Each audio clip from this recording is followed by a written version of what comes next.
Hey everyone, welcome to the channel. I hope you're doing well. And if you're new here, what we do on Unfortunate Ends is talk about people who've had tragic or unfortunate ends to their life. Anyway, let's jump into today's video. Shaka Zulu built the Zulu Empire in what is now the northeast of South Africa, between his accession to power in 1816 and his assassination by his own two half-brothers in 1828. His military reforms strengthened the ability of the Zulus to resist the European encroachments into the region for many years to come. But was he a great leader or a bloodthirsty warmonger? And why was he assassinated? Shaka Zulu was born in the summer of 1786 as an illegitimate child of Senzangakona, the chief of the Zulu people, at that time a relatively small tribe in what is now northeast South Africa. Spurned by his father in his youth, he spent his childhood with his mother, whom his father had rejected in search of a new home. After several years, they joined the Mthethwa, a neighbouring tribe. Here, Shaka soon joined the ranks of the warriors of the Mthethwa and excelled in his fighting abilities. It was in 1816 that his life trajectory shifted, and he embarked on a path which would lead him to build the Zulu into a great nation. In that year, Shaka's father died. Shaka now returned to his childhood home, intent on pressing his claims to succeed the father who had rejected him as illegitimate. When he arrived amongst the Zulu, he killed his younger half-brother, Sigujana, and assumed the leadership of the Zulu people. Shaka now set out on a course of expansion. In 1818, he won his first major victory at the Battle of Goatley Hill against the Ndwande tribe. The Ndwande were the dominant power of the region at the time and invaded the Zulu territory in 1818 to destroy the tribe, which was perceived as being weak under Shaka's new rule. The Ndwande brought an estimated 12,000 warriors with them, but Shaka, with only about 5,000 Zulu warriors, managed to fend off the superior force by the wide Umfolozi River, killing as many as 7,000 Ndwande warriors. This was the first demonstration of Shaka's great abilities as a warlord. More victories followed. A civil war occurred amongst the local tribes in 1819, which Shaka intervened in to unite the many regional tribes between the river Tugela and the river Pongola in this area of East Africa. These included his older tribe, the Mthethwa. This expansion was based on a series of military reforms which Shaka initiated. For instance, in addition to the assegai, the long javelin-like spear which all the Zulu tribes brought into battle, Shaka had his troops employ shorter sword-like blades for close combat. He also introduced the bullhorn formation, whereby his warriors would advance against an enemy, and once the central ranks had met with the enemy, the two flanks, or horns, would then close in around the enemy to encircle them. Other reforms which he introduced included the formation of different ranks of Zulu warriors, according to their age and fighting ability. Thus, the most experienced hardened Zulu warriors fought at the centre of the bullhorn formation. He also enforced ruthless military discipline and oversaw a system where Zulu males had to begin fighting in his wars when they entered their teenage years. These military reforms were achieved through reform of the other branches of Zulu society. Shaka created a regimented and centralised government, promoting people to positions of administration based on merit rather than bloodbirth, as was a general custom amongst the tribes of East Africa at the time. Additionally, he entered and won a showdown with a highly powerful caste of witch doctors, the religious leaders of the Zulus. By this means, he essentially took control of the Zulu church equivalent and used it towards his own military ends.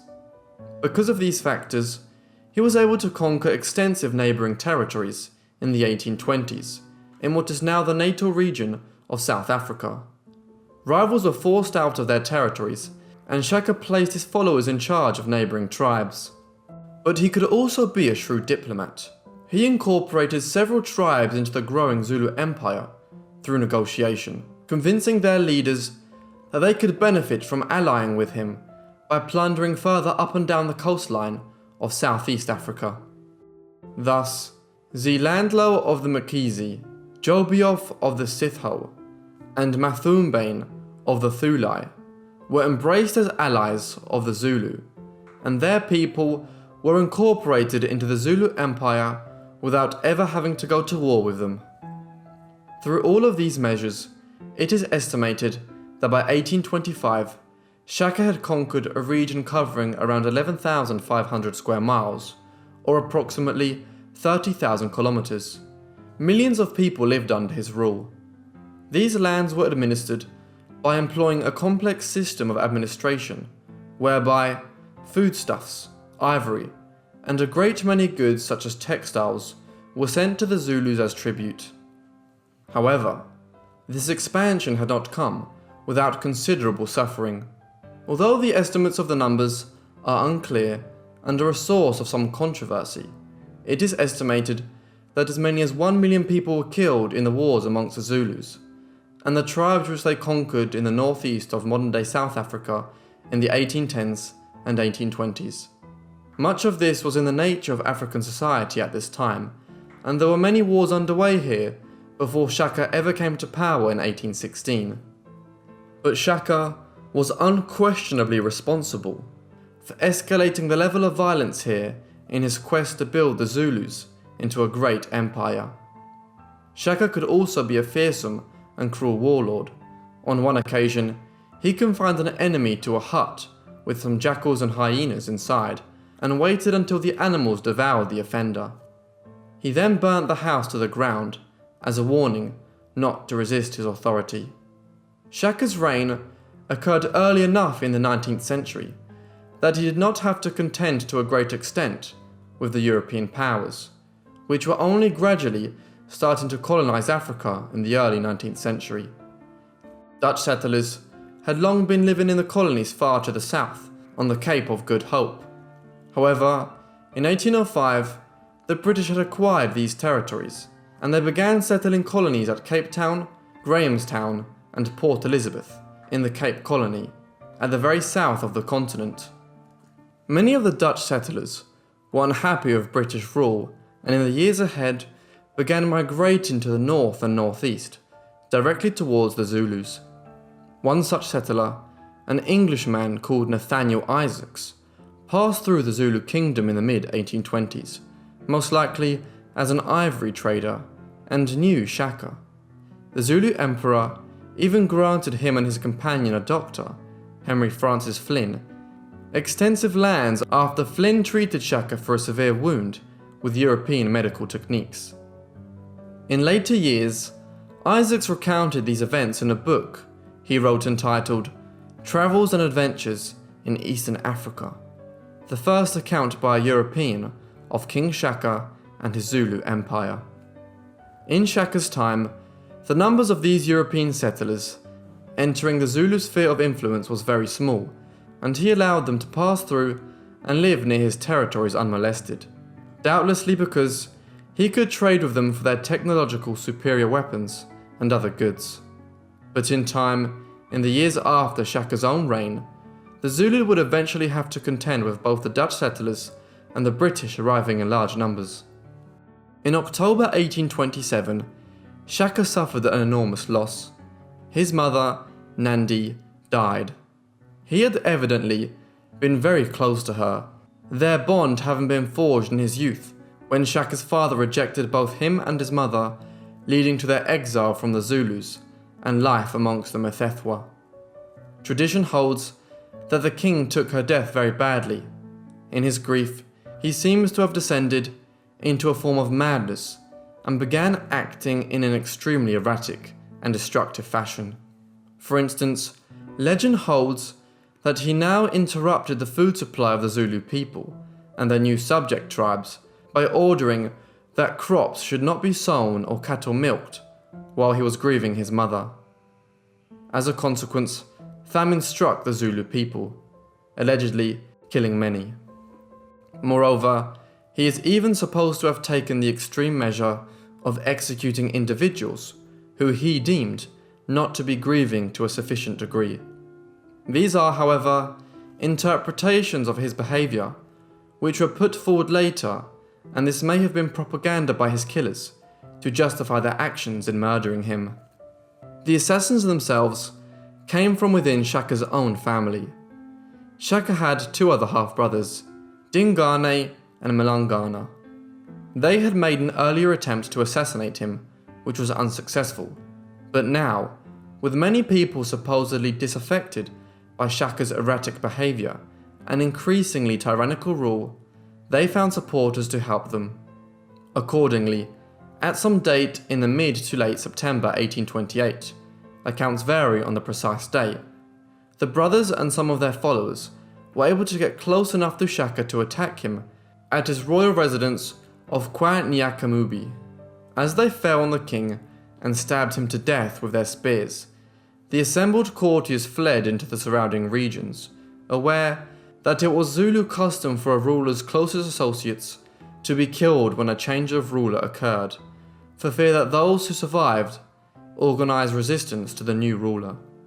As his assailants stabbed him to death with their spears, Shaka is alleged to have asked with his final words, "Are you stabbing me, kings of the earth?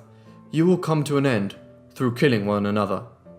Shaka was aged 41 at the time of his death.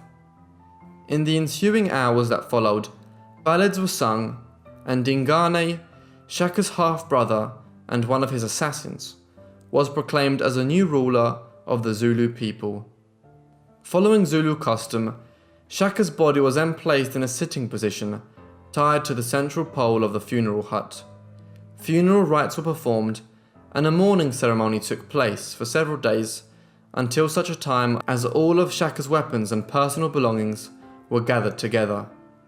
They were then buried with him in a giant burial pit, of which the location today is unknown. As soon as Dingane assumed the Zulu throne, he began purging the tribes and military of those who were residually loyal to Shaka. He would rule for 12 years, as the migrations of the Dutch settlers from the south grew even greater, particularly in the 1830s when Dutch trekkers under Andreas Pretorius formed the Boer Republic of Natal to the south of Dingane's Zulu lands. In the decades ahead, the British colonies would also expand further to the north and northeast, bringing them into even greater contact with the Zulu tribes. At the Battle of Isand Luwana in 1879, a Zulu force of some 20,000 warriors attacked a British force of 1,800 troops, which was part of the colonists' invading army sent against the Zulus.